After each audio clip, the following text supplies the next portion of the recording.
Mes premières pensées vont forcément à nos amis libanais, qu'ils soient au Liban, mais aussi à la diaspora libanaise en France qui est importante. On a vu une scène apocalyptique, tout simplement, et c'est vrai qu'on a du mal à penser que le Liban va encore une énième fois devoir se reconstruire. Il a vécu de nombreuses déstabilisations, notamment avec la guerre civile. Et c'est vrai que même si on croit à l'énergie extraordinaire des Libanais et à leur résilience, ça devient de plus en plus compliqué dans un pays qui était particulièrement touché par une crise économique sans précédent. Clairement, pour comprendre, on a quasiment des hôpitaux privés qui ont fermé parce qu'ils n'étaient plus en capacité de payer leurs médecins.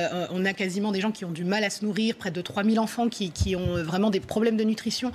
Donc on était déjà dans une crise très grave, avec une envie de changer en plus la classe politique, dans des manifestations qu'on a vues très pacifiques, et pourtant les choses n'ont pas changé. Les gouvernements et les dirigeants en place sont quasiment indéboulonnables.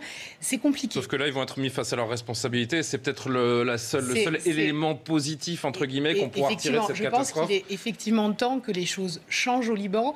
On a une énergie incroyable, on a un melting pot culturel qui est extraordinaire. C'est un peu un oasis, le Liban, dans cette région, parce que l'équilibre, fragile peut-être, mais il est existant et il montre que c'est possible de vivre entre plusieurs communautés.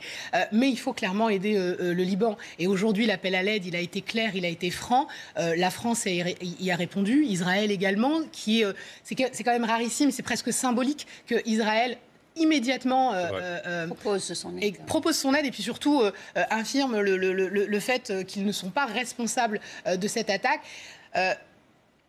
Peut-être qu'à tout drame, quelque chose est bon. On espère que le Liban pourra se relever parce que faut que les téléspectateurs comprennent. C'est comme si une explosion avait lieu à Paris et que des immeubles tremblaient à Colombes ou à Aubervilliers. Enfin, la puissance de cette explosion... Mais l'onde de choc, c'est 200 km. Je ne sais pas si vous imaginez, c'est comme si à Rouen, on commençait à... Non, mais c'est terrible. Et effectivement, on a le sentiment parfois que nos débats en France sont presque futiles quand on voit des pays voisins qui sont à ce point touchés par le drame.